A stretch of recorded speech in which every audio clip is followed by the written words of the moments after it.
Hello students. तो क्या हाल चाल है सभी के? बढ़िया एकदम। उम्मीद करता हूँ आप सभी एकदम बढ़िया होंगे, स्वस्थ होंगे। तो मैं हितेश शर्मा स्वागत करता हूँ आपके अपने ब्यूटीफुल से चैनल LHS फिजिक्स पॉइंट में। जैसा कि हमारी क्लास 11th की फिजिक्स का चैप्टर नंबर 4 हमारे पास चल रहा था, जिसका नाम है समतल में गति, मोशन इन प्लेन। समझ में आया? ठीक है। लास्ट लेक्चर में हमने देखा सदिशों के प्रकार। क्या क्या है सदिशों के प्रकार? 5 टाइप्स लिखाए थे मैंने, थोड़ा सा रिकैप कर लिया जाता है। 5 टाइप्स लिखाए थे। तुल्य सदिश था, असमान सदिश था, विपरीत सदिश था, एकांक सदिश था, शून्य सदिश था। शब्दों के अनुसार मैंने इनको समझाने का प्रयास किया था, इनकी डेफिनेशन लिखाई थी, प्लस इनके एग्जाम्पल से भी मैंने आपको समझाने का प्रयास किया था। तो ये तो थी लास्ट लेक्चर की बात। आज के लेक्चर में हम पढ़ने जा रहे हैं सदिशों के नियम। कुछ सदिशों के नियम है, जैसे कि हमने सदिशों के गुणधर्म पढ़े, हमने सदिशों के प्रकार पढ़े, वैसे ही सदिशों के नियम हैं। मैंने लास्ट लेक्चर में या उससे लास्ट वाले लेक्चर में बताया था कि जब हम सदिशों के गुणधर्म पढ़ रहे थे, वहाँ क्रम विनिमय का भी नियम आया था, योग का और साचर्य का भी आया था। वहाँ यूज हो रहे थे त्रिभुज का नियम और समांतर चतुर्भुज के नियम। तो जो सदिश नियम होंगे हमारे पास, सदिशों के नियम, वो 3 प्रकार के हैं बेसिकली। पहला है कौन कौन सा? पहला है त्रिभुज का सदिश नियम, दूसरा है समांतर चतुर्भुज का सदिश नियम, तीसरा है बहुभुज का सदिश नियम। तो स्टार्ट करते हैं हम आज के लेक्चर को। तो कॉपी पेन निकाल लीजिए, नोट्स बनाना स्टार्ट करते हैं। तो आज के टॉपिक का हमारे पास हेडिंग है सदिशों के नियम। यह है हमारे पास हेडिंग सदिशों के नियम। अब मैंने आपको बता दिया है कि सदिशों के नियम सामान्यतः 3 प्रकार के हैं हमारे पास। तो हम वही पढ़ेंगे जो हमारे पास सिलेबस में दे रखा है, हम उसके अकॉर्डिंग ही चलेंगे। ठीक है। तो हम लिखेंगे कि सामान्यतः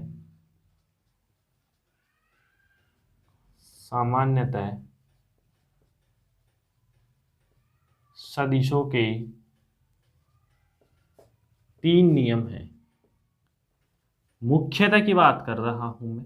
3 नियम हैं जिनको हमें ध्यान पूर्वक पढ़ना है। जैसे सदिशों के प्रकार में बताया था, एकांक सदिश और एक स्थिति सदिश, जो कि हम आगे पढ़ेंगे। वेरी वेरी इंपॉर्टेंट है दोनों सदिश।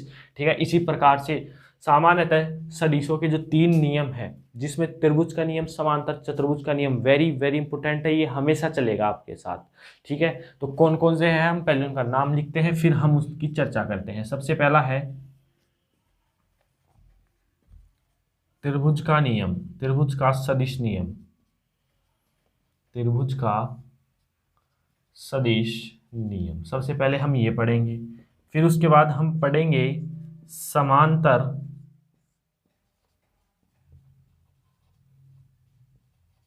समांतर चतुर्भुज का नियम, और फिर हमारे पास जो तीसरा है वो है हमारे पास बहुभुज का सदिश नियम। बहुभुज का सदिश नियम बिल्कुल कॉन्सेप्चुअल नियम है, बिल्कुल आसानी से आपको समझ में आ जाएंगे। बहुभुज का सदिश नियम, बस आपका फोकस केवल मात्र बोर्ड पर होना चाहिए, आसानी से आपको समझ में आ जाएंगे। तो सदिशों के नियमों के प्रकार पता चल गए। मुख्यतः 3 प्रकार के हैं, त्रिभुज का सदिश नियम, समांतर चतुर्भुज का नियम और बहुभुज का सदिश नियम। तो आप यहां तक इनको नोट कर लीजिए, फिर हम पढ़ते हैं त्रिभुज का सदिश नियम। कर लिया नोट? चलिए, अब हमारे पास जो पहला है वो है त्रिभुज का सदिश नियम। देखिए, सबसे पहले मैं आपको ये समझाता हूं, जो इसमें शब्द यूज होंगे उनके बारे में मैं थोड़ा सा बता देता हूं। त्रिभुज का सदिश नियम क्या है? इस नियम के अनुसार, अब त्रिभुज का सदिश नियम है तो यूज क्या होगा? त्रिभुज भी होगा, त्रिभुज ही होगा, ये आपको पता है। ठीक है। इस नियम के अनुसार किसी भी त्रिभुज की 2 क्रमागत भुजाएं, अब देखो जो शब्द आ रहे हैं मैं उनका पहले अर्थ बताता हूं। ये शब्द आया है क्रमागत। क्रमागत का मतलब है कि क्रम से चलने वाली, क्रम से चलने वाली। एक एक शब्द की व्याख्या होगी ताकि आपको कोई प्रॉब्लम है। क्रम से चलने वाली का मतलब, मान लीजिए ये इस प्रकार से एक भुजा है जिसका ये पूंछ इधर है, सिर इधर है, तो अब की बार क्या आएगा? पूंछ सिर पूंछ।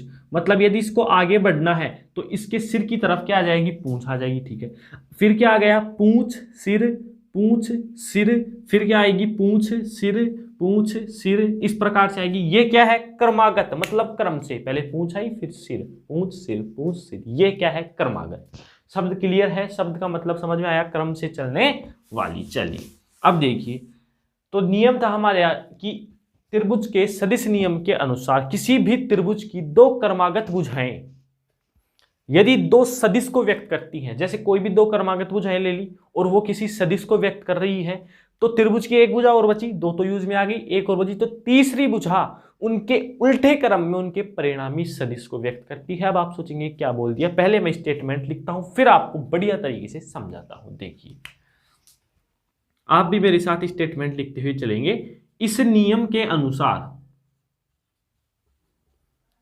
इस नियम के अनुसार किसी त्रिभुज की, इस नियम के अनुसार किसी त्रिभुज की, इस नियम के अनुसार किसी त्रिभुज की दो भुजाएं, इस नियम के अनुसार किसी त्रिभुज की दो, कौन सी होंगी वह भुजाएं? क्रमागत, क्रम से चलने वाली। इस नियम के अनुसार किसी त्रिभुज की दो क्रमागत भुजाएं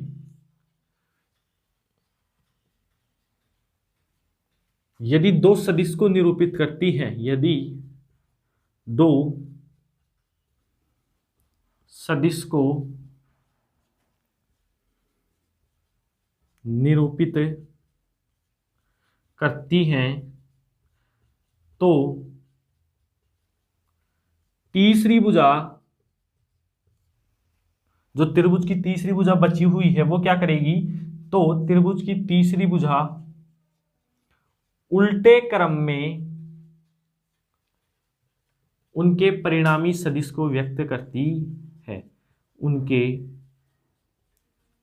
परिणामी सदिश को व्यक्त करती है, उनके परिणामी सदिश को क्या करती है? बोलिए, व्यक्त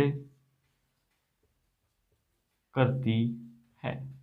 अब देखिए ध्यान से देखेंगे, जो मैं स्टेटमेंट लिखा हूं ना, मैं उसके बारे में आपको डिटेल से अब अध्ययन करते हैं। देखिए हमारे पास क्या है स्टेटमेंट, इस नियम के अनुसार किसी त्रिभुज की, अब ट्राइंगल तो देखा है ना सबने, कैसा भी हो सकता है, ये भी ट्राइंगल ही है, ठीक है, ये भी एक ट्राइंगल ही है, ये भी एक ट्राइंगल ही है। मैं ये बताना चाह रहा हूं कि त्रिभुज क्यों बना रहा हूं मैं आपको बता रहा हूं कि आप क्या, आपके कन्फर्म है कि त्रिभुज में तीन ही भुजाएं होती हैं? अब कन्फर्म हो गया होगा, ठीक है। इस नियम के अनुसार किसी त्रिभुज की दो क्रमागत का शब्द जिसको समझ में आ गया, नियम समझ में आएगा। क्रमागत का मतलब क्रम से चलने वाली भुजाएं, ठीक है। यदि दो सदिश को निरूपित कर रही हैं तो तीसरी भुजा उनके उल्टे क्रम में। अब देखिए सबसे पहले मैं दो क्रमागत भुजाएं ले लेता हूं। ये क्या है? इसकी पूंछ, ये क्या है? इसका सिर। तो यहां सिर के पास क्या आएगी? पूंछ, और फिर क्या आ जाएगा? सिर। यदि किसी त्रिभुज की दो क्रमागत भुजाएं दो सदिश को निरूपित कर रही है, बिल्कुल करेंगी। क्यों करेंगी? क्योंकि देखिए परिमाण भी है दिशा भी है, तो वो क्या कहलाता है? एक सदिश कहलाता है। परिमाण भी है दिशा भी है, तो वो क्या कहलाता है? सदिश। मैंने बताया लास्ट लेक्चर में, सदिश के गुण क्या है? परिमाण प्लस दिशा। तो परिमाण है दिशा है तो ये सदिश कहलाएगा, परिमाण है दिशा है तो ये सदिश कहलाएगा। अब आ जाए नियम पर। इस नियम के अनुसार किसी त्रिभुज की दो भुजाएं जो कि क्रमागत है दो सदिश को निरूपित करती हैं, तो तीसरी भुजा उनके उल्टे क्रम में। अब हम बनाते हैं, देखिए तो सबसे पहला जो सदिश है ये रहा हमारे पास ए वेक्टर, ठीक है। दूसरा ये रहा बी वेक्टर।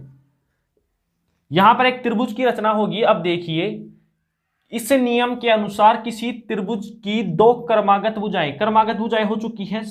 पूंछ सिर, फिर पूंछ आया, फिर सिर आई, तो दो सदिश को निरूपित कर रही है, तो तीसरी भुजा उनके उल्टे क्रम में। अब देखिए, अब मैं इस ट्राइंगल को बंद करूंगा तो मेरे पास क्रमागत के रूप में, क्रमागत की बात कर रहा हूं मैं, क्रमागत के रूप में ऐसे आना चाहिए था।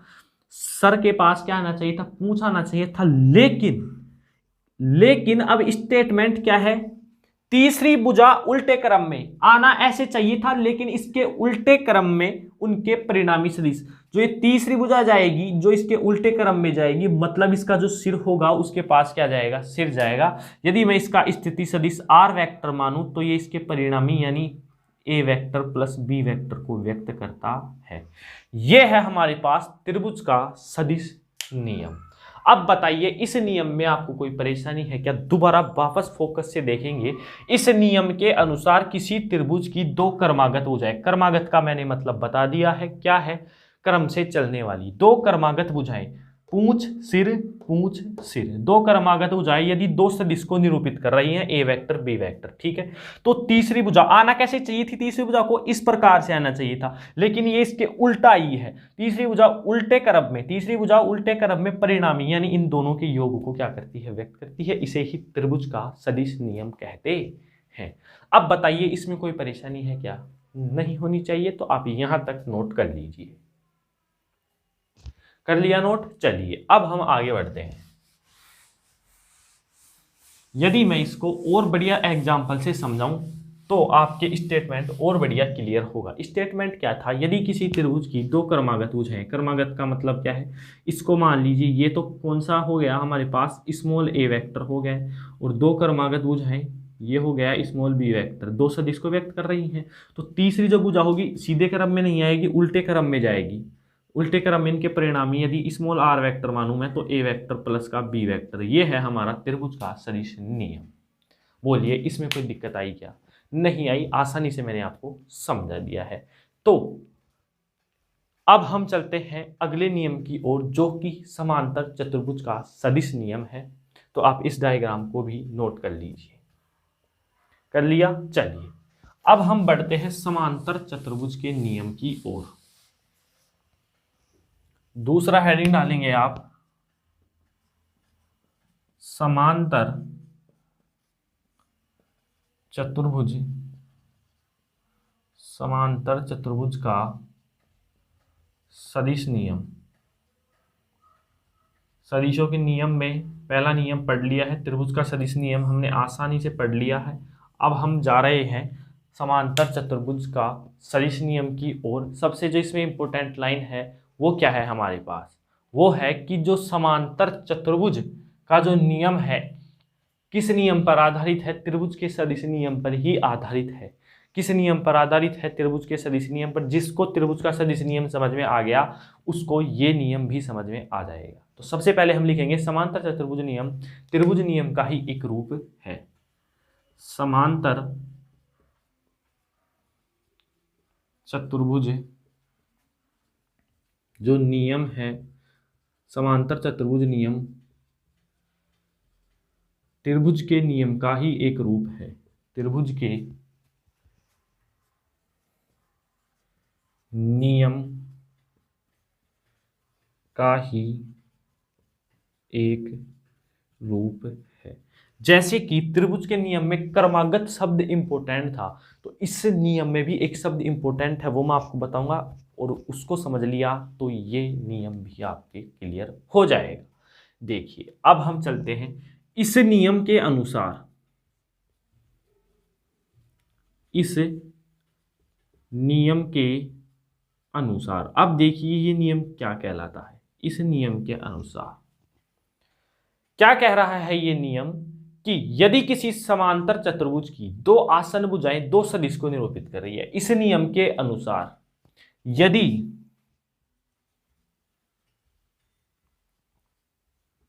समांतर चतुर्भुज की दो आसन भुजाएं, समांतर चतुर्भुज की दो आसन भुजाएं, यदि समांतर चतुर्भुज की दो आसन भुजाएं दो सदिश को निरूपित करती हैं, दो सदिश को निरूपित करती हैं, तो इनके कटान बिंदु से होकर जाने वाला, तो इनके कटान बिंदु से, इनके कटान बिंदु से होकर जाने वाला सदिश, इनके कटान बिंदु से होकर जाने वाला या जाने वाली भुजा, इनके कटान बिंदु से होकर जाने वाली भुजा परिणामी सदिश को व्यक्त करती है। परिणामी सदिश को व्यक्त करती है। परिणामी सदिश को व्यक्त करती है। एक बार फिर से बोर्ड पर नजर रखेंगे। समांतर चतुर्भुज नियम त्रिभुज के नियम का ही एक रूप है। क्यों है अभी पता चलेगा। इस नियम के अनुसार यदि समांतर चतुर्भुज की दो आसन भुजाएं, आसन भुजाएं के बारे में आपने पढ़ रखा होगा, नहीं पढ़ा है तो यहां पर हमारा जितना काम है हम वो देखेंगे। आसन भुजा का मतलब है एक बिंदु से निकलने वाली दो भुजाएं क्या कहलाती है, आसन भुजाएं कहलाती हैं। यदि मैं इनको पीछे की ओर ले जाता हूं तो ये एक बिंदु पर काटेंगे भी।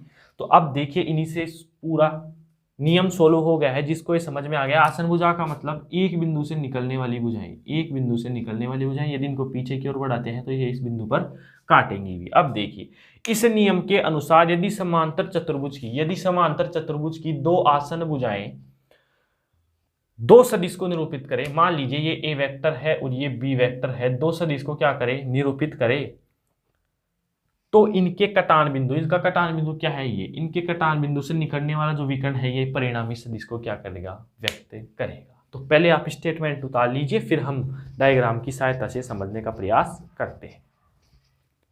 उतार लिया स्टेटमेंट को रफ करना पड़ेगा, इतनी जगह नहीं है हमारे पास, तो हम डायग्राम समझेंगे, इसको रफ कर देते हैं। आपके पास आपने ये लिख लिया होगा, ठीक है। तो अब आप लैंग्वेज की तरफ ध्यान देंगे और डायग्राम की तरफ भी ध्यान देंगे। लैंग्वेज क्या कह रही है, सबसे पहले लाइन कि समांतर चतुर्भुज का जो नियम है त्रिभुज के नियम का ही एक रूप है। क्यों है अभी जस्ट पता चल जाएगा, थोड़ी देर की बात है। फिर उसके बाद क्या आया है हमारे पास कि समांतर चतुर्भुज में इस नियम के अनुसार यदि किसी समांतर चतुर्भुज की दो आसन भुजाएं, आसन भुजाएं का मतलब ये कोई बिंदु है, इस बिंदु से एक भुजा तो ये निकल रही है और एक भुजा ये निकल रही है, ठीक है। इसको मैं थोड़ी बड़ी बनाऊं तो ये रही और एक भुजा ये रही, ठीक है। आसन भुजाएं हैं ये, दो आसन भुजाएं दो सदिश को निरूपित कर रही हैं। मान लीजिए ये तो ए वेक्टर है और ये हमारे पास है बी वेक्टर। माना किसी समांतर चतुर्भुज की दो भुजाएं, दो आसन भुजाएं दो सदिश को निरूपित कर रही हैं, ए वेक्टर व बी वेक्टर, तो इनके कटान बिंदु, यदि मैं इसको पीछे ले जाता हूं इस प्रकार से, तो यही कटान बिंदु है। तो इनके कटान बिंदु से निकलने वाला विकर्ण, तो इनके कटान बिंदु से निकलने वाला विकर्ण इनके परिणामी सदिश को व्यक्त करता है। देखो अब हम इसको इस प्रकार से निरूपित करेंगे। ये जब यहाँ से जाएगा इसके पास, थोड़ा इसको और ऊपर ले जाया जाए और ये रहा हमारे पास समांतर चतुर्भुज जिसकी आमने सामने की भुजाएं समान, तो ये भी और ये भी, ए वेक्टर है तो ए वेक्टर बी वेक्टर, तो ये परिणामी सदिश को व्यक्त करता है। निकलने वाला विकर्ण कटान बिंदु से होकर जा रहा है ये विकर्ण, यदि मैं इसको कैपिटल आर वेक्टर मानूं, क्या मानूं मैं इसको कैपिटल आर वेक्टर मानूं, तो यदि मैं ये ट्राइंगल लूं, कैसा ट्राइंगल लूं, ये ट्राइंगल लूं। अब देखो इसको मैंने त्रिभुज का नियम क्या क्यों कहा, इसको आप भूल जाइए। तो एक त्रिभुज बन रहा है, ये त्रिभुज बन रहा है, तो देखो दो क्रमागत भुजाएं, सिर पूंछ सिर, फिर पूंछ फिर सिर, और फिर क्या आया है, उल्टे क्रम में आया है। यानी यदि इसको मैं आर वेक्टर मानूं तो इसका परिणामी क्या हो जाएगा, ए वेक्टर प्लस का बी वेक्टर, ठीक है। इसको ढक लीजिए, क्या है ये, पूंछ सिर और फिर वापस उल्टे क्रम में, यानी यदि इसका भी परिणामी आर वेक्टर है तो ए वेक्टर प्लस का बी वेक्टर, ये क्या हो जाएगा, समांतर चतुर्भुज का नियम हमारे पास हो चुका है। समझ में आया मैंने इसको त्रिभुज का ही एक रूप क्यों बोला, क्योंकि जब हम इसको कवर करते हैं तो हमारे पास ये आता है, इसको कवर करते हैं तो हमारे पास मतलब दोनों समान आ रहे हैं, इसीलिए यह त्रिभुज के नियम से ही उत्पन्न हुआ है। एक बार ये डायग्राम बना लीजिए, मैं फिर से एक डायग्राम से आपको समझाता हूं ताकि आपके ये क्लियर हो जाएगा। उतार लिया, चलिए अब देखिए, दोबारा देखिए, बिल्कुल बोर्ड पर नजरें होंगी आपकी।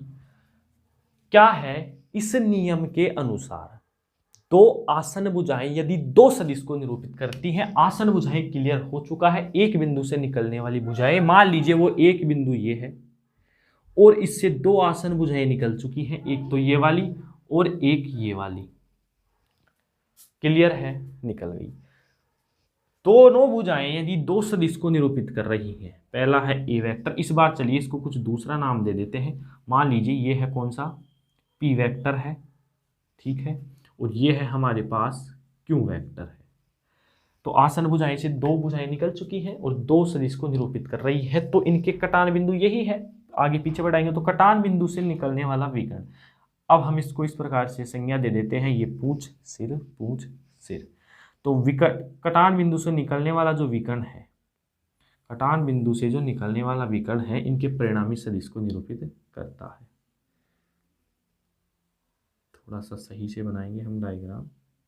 ये देखिए इस प्रकार से आ चुका है, यहाँ पर ये भी कुछ इस प्रकार से आ चुका है और इसके भी क्या है, एरो है, मतलब यहाँ तीन एरो मिल रहे हैं। तो ये क्या बन चुका है, समांतर चतुर्भुज। ये क्यू वेक्टर है तो ये भी क्यू वेक्टर, कोई दिक्कत नहीं है। ये पी वेक्टर है और यदि इसका जो परिणामी है वो आर वेक्टर है, तो कितना होगा देखिए। किसी भी समांतर चतुर्भुज की दो आसन भुजाएं दो सदिश को निरूपित करती हैं, तो कटान बिंदु से निकलने वाला विकर्ण परिणामी को व्यक्त करता है। परिणामी को कैसे किया, इसको कवर कर लीजिए। तो एक त्रिभुज बच रहा है हमारे पास, ये वाला। इस त्रिभुज को देखिए, दो क्रमागत भुजाएं, पूंछ सिर, और तीसरी भुजा उल्टे क्रम में आ रही है, तो मतलब क्या हो जाएगा, ये पी वेक्टर प्लस का क्यू वेक्टर। इसी प्रकार इसको कवर करेंगे तो ये भी क्या हो जाएगा, पी वेक्टर प्लस का क्यू वेक्टर। तो ये है आपके पास समांतर चतुर्भुज का सदिश नियम, जिनको मैंने बिल्कुल आसान तरीके से समझाने का आपको प्रयास किया है।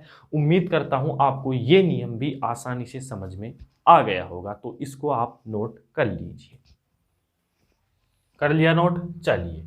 तो ये हो चुका है आपका समांतर चतुर्भुज का नियम, जिसको भी त्रिभुज का सदिश नियम समझ में आया, वही समांतर चतुर्भुज का नियम है। मैंने जो शब्द, जैसे कर्मागत शब्द था, उसको जिसने समझ लिया त्रिभुज का नियम समझ में आ गया।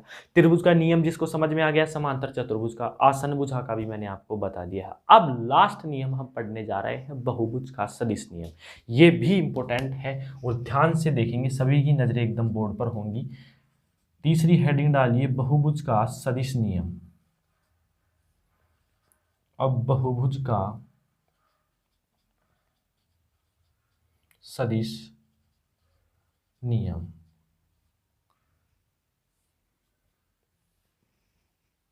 अब देखिए, चतुर्भुज में कितनी भुजाएं होती हैं, चार, और चार भुजाओं से ऊपर जाते ही वह जो भी आकृति प्राप्त होती है वो बहुभुज की संख्या में आती है। यदि पांच भुजाएं हैं तो पंचभुज, छह है तो षटभुज, सात है तो सप्तभुज, आठ है तो अष्टभुज, मतलब वो बहुभुज की संख्या में आती जाती है। मतलब चार के बाद जो भी जितनी भी भुजाएं बढ़ेंगी वो सभी बहुभुज की कैटेगरी में आती है। तो बहुभुज का सदिश नियम क्या है वो भी देखिए। मैं स्टेटमेंट बोलता हूं फिर समझाता हूं। देखिए, बहुभुज के सदिश नियम के अनुसार, ध्यान से देखना, सुनना, बहुभुज के सदिश नियम के अनुसार यदि क्रमागत भुजाएं, क्रमागत का मतलब क्रम से चलने वाली, पूंछ सिर, क्रमागत भुजाएं दो या दो से अधिक सदिश को निरूपित करती है। दो या दो से, अब बहुभुज है तो दो तो सदिश होंगे नहीं, अधिक होंगे, तो दो या दो से अधिक सदिश को निरूपित करती है। तो बहुभुज को जो बंद करने वाली भुजा है, अब बहुभुज एक बंद आकृति होगी, साइकिल होगा, तो बहुभुज को बंद करने वाली जो भुजा है उल्टे क्रम में उनके परिणामी को व्यक्त करती है। आपको कुछ अटपटा लगा होगा, पहले स्टेटमेंट देखते हैं फिर समझ में आ जाएगा। देखिए, बहुभुज का सदिश नियम क्या है। इस नियम के अनुसार, इस नियम के अनुसार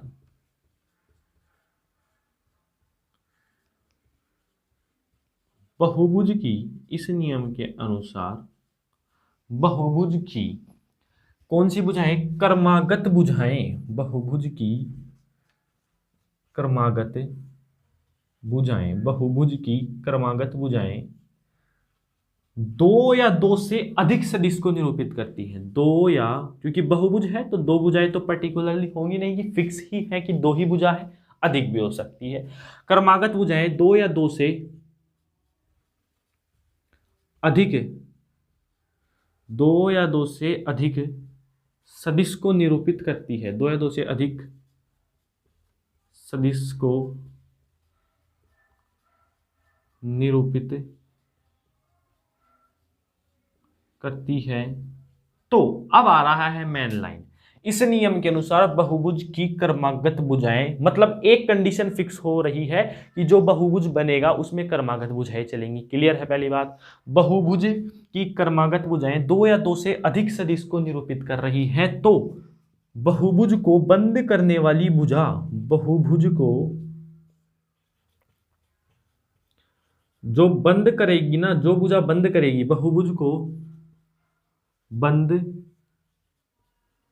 करने वाली भुजा, बहुभुज को बंद करने वाली जो भुजा है, बहुभुज को बंद करने वाली भुजा उल्टे क्रम में। अब वो जो भुजा आएगी वो कौन से क्रम में आएगी? उल्टे क्रम। ये भी आपको समझ में आ गया उल्टा क्रम कैसा होता है। भुजा उल्टे क्रम में परिणामी सदिश को व्यक्त करती है, परिणामी सदिश को व्यक्त करती है, परिणामी सदिश को व्यक्त करती है। मतलब कि बहुभुज समझ लीजिए, चार भुजाओं से ऊपर जाता ही, जो भी चार भुजाओं से ऊपर जाते ही जो भी मतलब हमारे पास स्ट्रक्चर बनती है वो बहुभुज की कैटेगरी में आती है। समझ में आ गया। अब बहुभुज की भुजाएं जो होंगी वो क्रमागत रूप में होंगी। क्रमागत भुजाएं दो या दो से अधिक सदिश को यदि निरूपित कर रही हैं तो बहुभुज को अब कोई भुजा होगी वो बंद भी करेगी, वो उल्टे क्रम में होगी, जो इनके परिणामी को व्यक्त करेगी, जो इनके परिणामी को व्यक्त करेगी। हमारे पास पहले ये उतार लीजिए, फिर हम डायग्राम से बढ़िया तरीके से समझने का प्रयास करते हैं।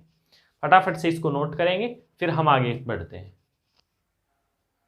कर लिया नोट? चलिए,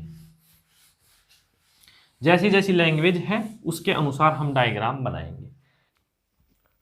अब यदि पंचभुज का क्या लूं, उदाहरण लूं, किसका? पंचभुज का मैं क्या लूं, उदाहरण लूं, तो पंचभुज में भुजाएं कितनी होंगी? 5 भुजा। कितनी होंगी? 5 भुजा। मतलब चार भुजाओं वालों को तो क्या कहते हैं? चतुर्भुज कहते ही हैं। जैसे ही एक भुजा आगे गई तो वो बहुभुज की किस में आ जाएगा? श्रेणी में आ जाएगा। कौन सा बहुभुज कहलाएगा? वो 5 भुजा वाला पंचभुज। अब देखिए, आप नजर रखेंगे आपकी थ्योरी पर, आपने नोट कर ली है, उसमें देखते हुए चलेंगे कि बहुभुज का नियम क्या था। देखिए, बहुभुज का नियम क्या था कि इस नियम के अनुसार क्रमागत भुजाएं यदि दो या दो से अधिक सदिश को निरूपित करती है। क्रमागत का मतलब आप समझ ही चुके हैं। क्रमागत का मतलब इस प्रकार से, यहां है पूंछ, यहां है सिर, फिर क्या आएगा? पूंछ आएगा। बिल्कुल, ये देखिए। अब क्या आएगा यहां पर? बोलिए। सिर के पास क्या आएगी? पूंछ आएगी। दो या दो से अधिक क्रमागत भुजाएं चल रही हैं किसी भी बहुभुज में। क्रमागत भुजाओं में यदि दो या दो से अधिक सदिश को क्या कर रही है? वो व्यक्त कर रही है। अब देखिए, अब 1 2 3 4 भुजाएं हो चुकी है, एक भुजा और बच रही है। तो बहुभुज का नियम पर दोबारा फोकस करेंगे। इस नियम के अनुसार बहुभुज की क्रमागत भुजाएं, क्रमागत चल रही है, पूंछ सिर, पूंछ सिर, पूंछ सिर, पूंछ सिर। ठीक है। क्रमागत भुजाएं यदि दो या दो से अधिक सदिश, ये दो या दो से अधिक सदिश है, मान लीजिए इसको पी वेक्टर मान लीजिए, इसको क्यू वेक्टर मान लीजिए, इसको आर वेक्टर मान लीजिए और इसको एस वेक्टर मान लीजिए। ठीक है। दो या दो से अधिक सदिश को निरूपित करे तो बहुभुज को बंद करने वाली, तो बहुभुज को बंद करने वाली जो सदिश होगा उल्टे क्रम में उनको परिणामी को व्यक्त करता है। अब ये होना कैसे चाहिए था? ऐसे होना चाहिए था, लेकिन ऐसे नहीं होगा, उल्टे क्रम में होगा। मतलब सिर के पास क्या पहुंच जाएगा? सिर ही पहुंच जाएगा। सिर के पास क्या पहुंच जाएगा? सिर ही पहुंच जाएगा। और ये जो परिणामी मान लीजिए आर वेक्टर है तो ये क्या हो जाएगा? पी वेक्टर प्लस का क्यू वेक्टर, सॉरी आर तो दे ही दिया ना हमने, मान लीजिए इसको आर की जगह हम क्या दे देंगे? टी दे देते हैं। तो यहाँ R vector is equal to P vector plus Q vector plus T vector plus का एस वेक्टर। ये है आपका बहुभुज का नियम। दोबारा देखिए, किसी भी बहुभुज में क्रमागत भुजाएं यदि दो या दो से अधिक सदिश को क्या कर रही है? निरूपित कर रही है, तो बहुभुज को बंद करने वाली भुजा उल्टे क्रम में उनके परिणामी को व्यक्त करती है। उल्टे क्रम में उनके परिणामी को व्यक्त करती है। क्या कहलाता है? बहुभुज का नियम था। ये ब्यूटीफुल सा एग्जाम्पल है आपके लिए। इसको आप फटाफट से नोट कर लीजिए, आपको ये समझ में आ गया होगा। समझ में आ रहा है? मतलब कि जो लैंग्वेज में लिखा है ना, हम बस उसको फॉलो करते हुए चल रहे हैं। कर लिया नोट? अब देखिए, अब हम यदि एक और एग्जाम्पल की सहायता से समझें। कर लिया नोट? चलिए, अब यदि हम एक और एग्जाम्पल की सहायता से समझें तो देखिए, मैं 6 भुजा ले लेता हूं। 6 भुजा वाला क्या होगा? षटभुज होगा।